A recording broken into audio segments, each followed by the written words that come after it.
Allez, on va passer aux invités du soir. On va revenir sur l'affaire Pierre Palmade puisque ça rebondit encore. La drogue, les soirées, sa santé, son avenir. On a d'incroyables révélations à vous faire en exclusivité dans TPMP. Petit récap et Claude Fournier, l'ancien producteur de Hector sera là et Michel Marie arrive. On aura les 8 révélations à vous faire sur l'affaire Palmade.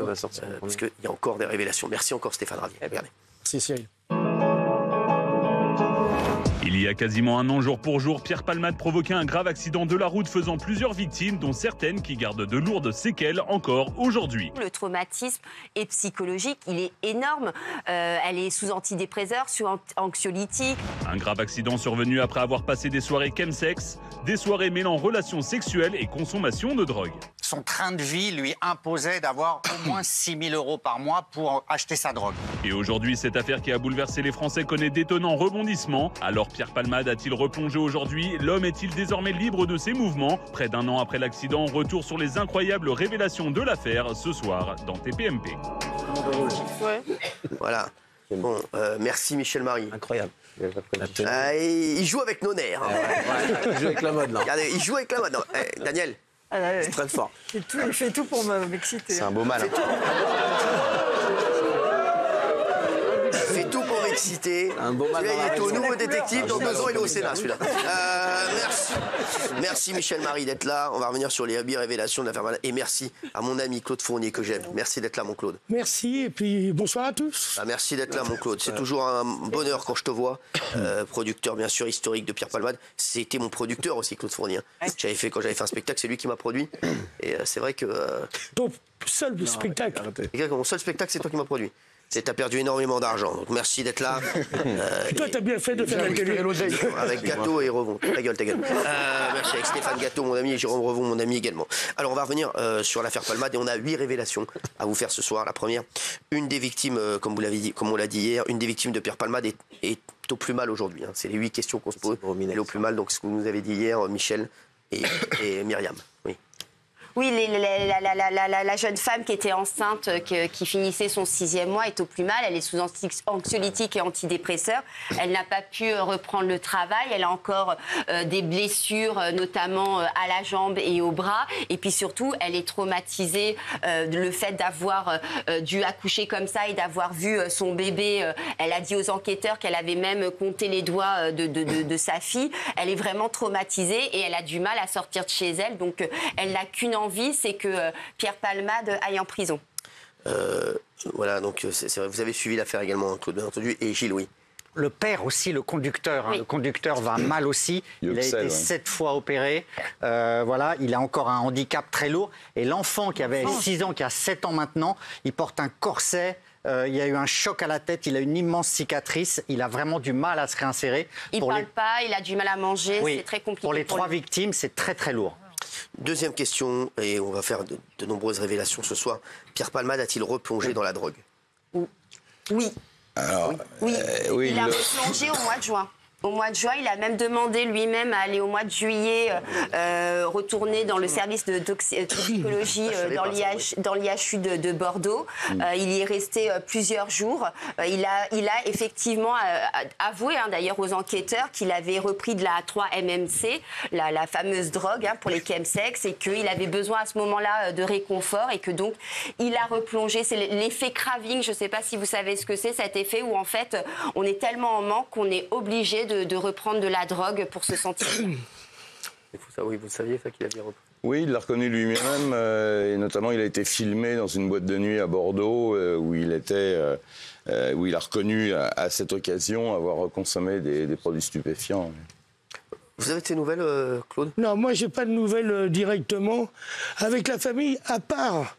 de temps en temps sur Facebook, des petits likes et tout sur mes messages, surtout quand ils sont personnels et familiaux. J'ai la maman de Pierre qui me laisse, Réanne, que j'embrasse très fort. Aussi. La maman de Pierre qui me fait des petits likes et ça me touche beaucoup d'ailleurs. On va poser toutes les questions ce soir, même les questions qui dérangent le plus, je vous le dis, sur cette affaire, parce qu'il y a eu énormément de rumeurs. Déjà, Pierre Palmade est-il vraiment complètement libre de ses mouvements? Non. Non. Non. Bon, il a eu un parcours judiciaire un peu chaotique. Il a failli aller en prison. Il a eu un bracelet électronique.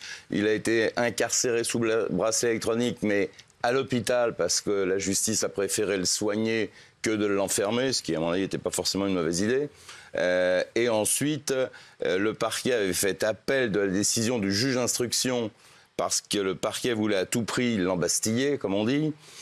Finalement, la chambre de l'accusation n'a pas donné suite et n'a pas donné droit au parquet, ce qui fait qu'il a été placé sous contrôle judiciaire. Il est toujours placé sous contrôle judiciaire avec 4 interdictions, celle de quitter le territoire, celle de revoir les 2 personnes qui étaient avec lui dans la voiture au moment de l'accident, évidemment de conduire un véhicule automobile et encore une obligation de soins pour lutter contre ces mauvais penchants à propos des stupéfiants. Oui. Ça, le contrôle judiciaire est quand même très light. Hein. Il est libre de ses mouvements tous les week-ends. Ça lui a quand même permis de reprendre de la drogue.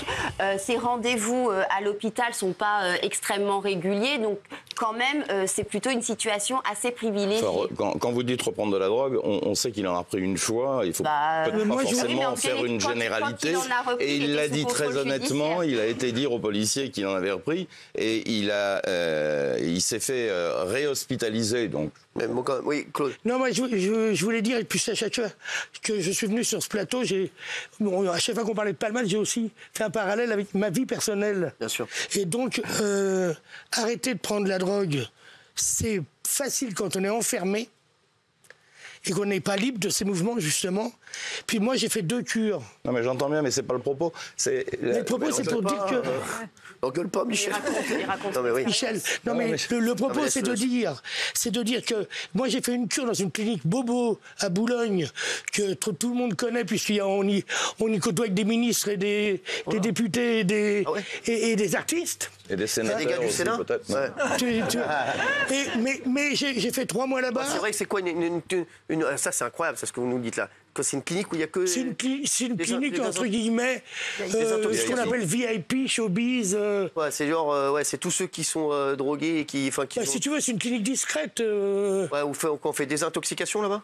Ouais, moi je fais ces 3 mois là-bas. Ah ouais. Et le premier jour où je suis ressorti, j'ai recommandé de la drogue. Ah ouais. Ça, c'est la première fois. Et la deuxième fois, j'étais... Je finis tout de suite. À l'asile, ce qu'on appelait avant l'asile de Charenton, chez les fous. J'étais donc à Saint-Maurice, puis c'est à Saint-Maurice. Et là, je suis resté dans le public, mais dans des conditions drastiques. Et j'en ai plus repris après. Bah, c'est très bien. Ouais. Non, ce que je voulais dire, c'est que rien n'établit aujourd'hui que Pierre Palmade a repris de la drogue à part une fois. C'est ça. Oui, mais bon, en tout cas, une fois Pierre Palmade veut-il échapper à l'homicide involontaire? C'est ce qui se dit. Alors, pour l'instant, c'est blessures involontaires parce que la mort de cet enfant que portait cette femme, Mila, n'a pas respiré quand il est sorti du ventre de sa maman. Et donc, par conséquent, il n'a pas d'existence légale. Encore n'importe quoi, ça bon. Non, mais c'est comme ça. Vous me posez la question, je vous réponds. Bien sûr. Et donc, voilà, à partir du moment où on ne peut pas tuer quelqu'un qui n'existe pas. Bien sûr.